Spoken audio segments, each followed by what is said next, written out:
Truck full of poison gas stops in the middle of the city. The gas gushed out and spread rapidly. The three young men saw it and took a posthumous photo. Soon a man came into the restaurant and fell to the ground, convulsing. He was foaming at the mouth and passed out. People were running for their lives. They tried to take refuge in the convenience store.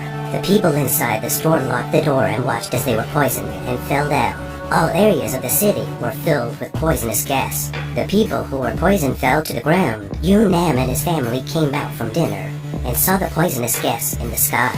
Yoon Nam rushed his family back to the hotel, but he saw his sister still in the car. She got out of the car in a hurry and slipped and fell into the gas. Yoon Nam rushed over and carried his sister back. She appeared to be poisoned and began to convulse. The family is scrambling to give her first aid. Yoon Nam and the woman he had a crush on came to the window and looked out.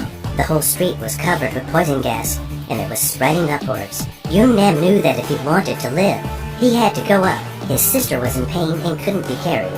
Ju brought a steel pipe and a tablecloth to make a simple stretcher, since the elevator is engulfed in gas on the first floor.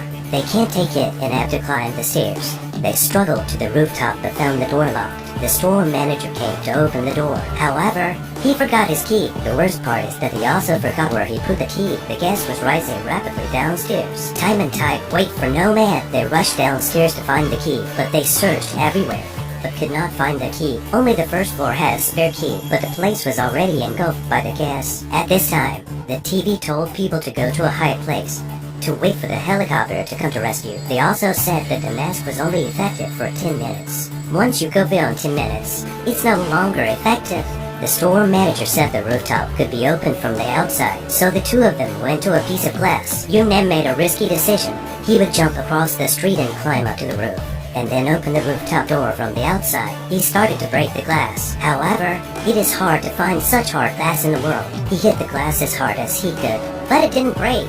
He began to throw a discus to try to break the glass. As a small chip appeared, the whole glass then broke. Yoon Nam got a safety rope from the firebox and tied it around his waist and put on his sneakers. He was about to go. His father came to stop him and said, "We don't have to be warriors." Then his mother came running too. However, Yoon Nam knew that no one would survive if he delayed any longer. Yoon Nam knew he couldn't wait any longer, so he broke away from his father and ran out the window. Yoon Nam jumped at the edge of the window to the opposite side. He was lucky enough to touch, but not to catch the raven on the other side, although Yoon Nam was still unproductive at the age of 30, but he continued to exercise every day after graduation. He eventually climbed up the opposite side of the building. The family was relieved too. Ju threw a package at him. Yoon Nam looked inside and saw that there were lockpicks and chalk. These are all things for rock climbing. He immediately crushes the chalk to make non-slip powder. He continues to climb up with the expectations of his favorite woman and his family. He climbed to the roof of the rooftop and tied the safety rope. He then picked up an iron bar and yelled out in anger. He stuck the iron bar between the stone piers of the opposite building. Unfortunately, he is not a monkey. Fortunately, he grabbed the cairn. Below him was an incandescent poisonous gas that would shatter his bones if he fell. As he climbed, he tied a rope to the cairn. There was no one around to cheer him on. Instead, he was climbing with his life. At this point, the rope was not long enough, and there was no way back. Then he gave it a try. Yoon Nam unteased the safety rope. Ju shouted at him with worry. Without the protection of the rope, Yoon Nam continued to climb to the top of the building without looking back.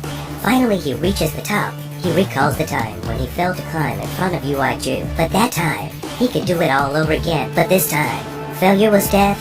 He started to build up his strength. It was a matter of success or failure, but Yoon Nam made it. He fought his way to the rooftop. Yoon Nam opens the door to the rooftop and everyone swarms out. He looked at his family, who were safe and sound, and the caring eyes of Ju. Yoon Nam felt that it was all worth the effort. At that moment, a rescue helicopter passed over their heads. They shouted frantically, but the other side couldn't hear them at all. Ju arranged for everyone to stand in an H shape and use their cell phone flashers as a distress signal. She went downstairs to control the neon lights flashing around. The flashing lights finally attracted a helicopter. One by one, everyone entered the basket, but just as Ju was about to step on board, the helicopter was overloaded. No extra people were allowed to board at this time. Yoon Nam looked at Ju and made a difficult decision. He wanted to accompany Ju to wait for the next rescue. After the plane left, Ju burst into tears and said she just wanted to get on the plane. Soon another plane spotted them, but they were only happy for 2 seconds. The plane went to the opposite building. It turns out that planes give priority to saving people. They saw that the gas was still rising. Young Nam understood that they could not lay down and die. They had to escape to a higher floor. He ran downstairs to get tools, but found that the gas was already spreading up. Young Nam rushes to put the rope and useful items into the bag. Ui-Ju also found 2 sets of protective clothing. They run wildly in the gas wearing the suits. The gas mask is only effective for 10 minutes. Once the time is over, it will be ineffective. They had to run as fast as they could. The road is full of ringing missed calls. It's the fear of relatives in the gas, but it's more like a call from death. Time is running out. They run to a rooftop, but the place is also covered with toxic gas. The 10 minutes were up. There was only 1 gas mask left.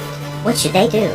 Young Man took off the last gas mask and looked at the woman. Then he put on his own mask and kept her away. The man ran off alone. It's true that you can't rely on or trust other people in times of crisis. Her gas mask had expired, so she had to take off her gloves to breathe the air above. Luckily, Ui-Ju has been working out. She quickly climbed higher up the rooftop. She started to yell at Young Nam for being a jerk. You left me alone and ran away. While cursing Young Nam, he climbed up from the next stairs. It turns out that he risked his life to go downstairs to find a new filter. Young Nam had just given up his chance to be rescued and saved with her, so he couldn't have abandoned her. The two continue to escape the poisonous gas. They go to a gym and use a fan to blow away the poisonous gas on their bodies, removing the expired gas mask. Now they were down to their last filter. They can no longer run downstairs. If they want to live, they have to go to the roof of the building across the street. But how are they going to get there? The 2 men came up with the idea of throwing dumbbells. Young Nam threw several dumbbells in turn to the opposite side. When he finished throwing them, before Ui-Ju was about to step on the rope, Young Nam asked an awkward question. He asked Ui-Ju how much it weighed. Ui-Ju hesitated for a moment. However, she threw an extra dumbbell across the room. Ui-Ju climbed over first. She pulled the rope and let Young Nam climb. Young Nam was halfway up the rope. The gas was sucked up by the hood and was about to float to Ui-Ju. Young Nam saw it and decided to turn back so that Ui-Ju could get away first. The poisonous gas quickly filled the air. Ui-Ju subconsciously tried to hide, but her body was pulled. She looks at the latch and starts to hesitate whether she should let go or stay. This time it's her turn to make a life or death decision. If she lets go of the latch, Young Nam will die. But if she stays here, she can't live either. While she was still hesitating, there was a roar from across the street. A 40-pound dumbbell was thrown at here. The desire to live is the key to unlimited potential. Once again, the 2 of them were able to survive. They went up to the top floor and moved all the signs and dummies together. They pretended there were a lot of people here. The helicopter noticed them too. Suddenly they heard a lot of children calling for help from the opposite building. They looked at each other and chose to abandon the rescue. They put the dummies down on the ground and arranged them in the shape of an arrow. They left the chance of rescue to the children. The helicopter followed the arrow and found them, but just after rescuing the children, the nearby gas station exploded. The gas came in like a tsunami. The weight of air was sure to make the gas rise even faster. They had to get to higher ground. They threw their mattresses down the stairs and jumped.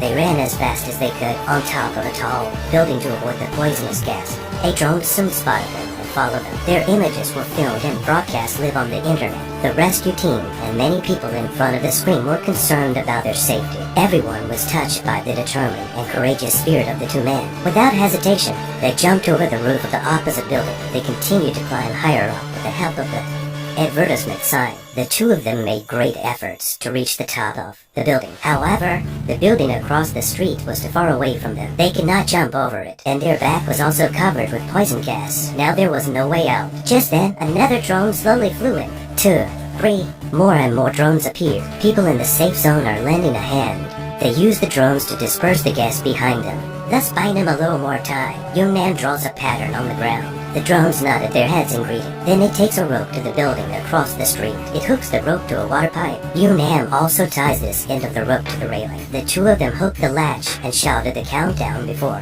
the sprint. They slide along the rope to the opposite side. However, the 2 slid halfway, but could not move, and the other end of the rope also began to loosen. The moment of truth. Ui-Ju pulled pliers out of Young Nam's bag. Now the only way is to cut the rope and swing over by gravity. They both understood that this cutting action would determine their life and death. Just when I thought they would make it to the opposite building. However, the rope tied to the pipe came off.